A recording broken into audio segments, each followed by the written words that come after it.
മറ്റൊരു വേദനിപ്പിക്കുന്ന വാർത്ത കൂടി കൊച്ചിയിൽ നിന്ന് വരുന്നത് പുത്തൻകുരിശിൽ 3 മാസം പ്രായമുള്ള ഒരു നായക്കുട്ടിയോട് കാണിച്ച ക്രൂരതയുടെ വാർത്തയാണ്. കെമിക്കൽ ലൈന് മുഖത്തേക്ക് ഒഴിച്ചതോടെ പുത്തൻകുരിശ് സ്വദേശി നയനയുടെ ഉടമസ്ഥതയിലുള്ള നായക്കുട്ടിയുടെ കാഴ്ച നഷ്ടപ്പെട്ടു. ആന്തരിക അവയവങ്ങൾക്ക് പൊള്ളലേറ്റിട്ടുമുണ്ട്.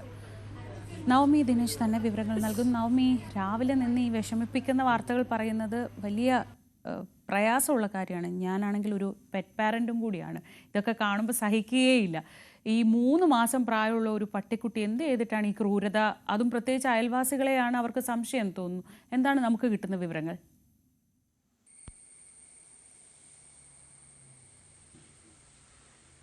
ശ്രീജ, ദൃശ്യങ്ങൾ കാണാൻ പോലും നമുക്ക് കഴിയില്ല, അത്രമാത്രം ക്രൂരതയാണ് ആ 3 മാസം പ്രായമുള്ള ആ പട്ടിക്കുഞ്ഞിനോട് കാണിച്ച് വെച്ചിരിക്കുന്നത്. രാസലായനി, ആസിഡ് തന്നെയാണെന്നാണ് ലഭിക്കുന്ന വിവരം. അതാണ് ആ പട്ടിക്കുഞ്ഞിൻ്റെ ദേഹത്തേക്ക് ഒഴിച്ചിരിക്കുന്നത്. അതിൻ്റെ കണ്ണുകൾക്കൊക്കെ ഗുരുതരമായ, ഒരു കണ്ണിൻ്റെ കാഴ്ച നഷ്ടപ്പെട്ടു, മറ്റൊരു കണ്ണിൻ്റെ കാഴ്ച ഭാഗികമായി നഷ്ടപ്പെട്ട നിലയിലാണ്. ആ ദൃശ്യങ്ങൾ കാണാം. അതിൻ്റെ മുഖത്തൊക്കെ പൊള്ളിയ അവസ്ഥയിൽ നിൽക്കുകയാണ്. ഈ അയൽവാസിയാണ് ഈ ക്രൂരത ചെയ്തതെന്നാണ് ഈ പട്ടിക്കുഞ്ഞിൻ്റെ ഉടമ കൂടിയായ നയന പറയുന്നത്.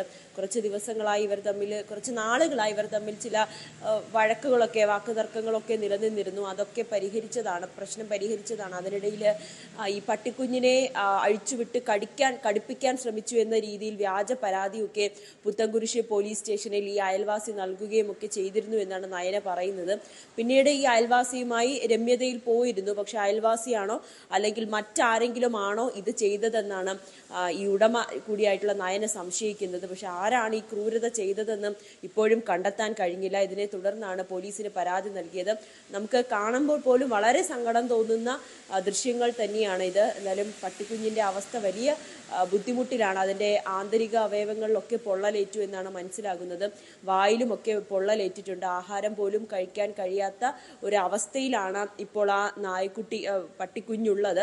ആശുപത്രിയിൽ കാണിച്ചപ്പോൾ തന്നെയാണ് ഡോക്ടർ പറഞ്ഞത്, ഉള്ളിലേക്ക് ഉദരഭാഗങ്ങളിലൊക്കെ വലിയ രീതിയിൽ പൊള്ളലേറ്റിട്ടുണ്ട്. ഇങ്ങനെ ആസിഡ് വീണതായിരിക്കും, അല്ലെങ്കിൽ ഇത് പെട്ടെന്ന് ആസിഡ് വീണ സമയത്ത് അത് കുടിക്കാൻ ശ്രമിച്ചതായിരിക്കും, ഉള്ളിലേക്ക് പോയത്, അങ്ങനെ വലിയ രീതിയിൽ പൊള്ളലേക്കാൻ കാരണമെന്നൊക്കെയാണ്. എന്തായാലും പുത്തൻകുരിശ് പോലീസിനാണ് പരാതി നൽകിയിരിക്കുന്നത്. ഇത് ആരാണോ ഈ ക്രൂരത ചെയ്തത് അവരെ പോലീസ് അവർക്കെതിരെ നടപടി സ്വീകരിക്കുമെന്ന് തന്നെയാണ് വിശ്വസിക്കുന്നത്. കാരണം മൃഗങ്ങളെ സ്നേഹിക്കുന്ന ആർക്കും തന്നെ കണ്ടു നിൽക്കാൻ കഴിയുന്ന, അല്ലെങ്കിൽ മനസാക്ഷിയുള്ള ആർക്കും പോലും കണ്ടു നിൽക്കാൻ കഴിയാത്തൊരു കാഴ്ച തന്നെയാണ്.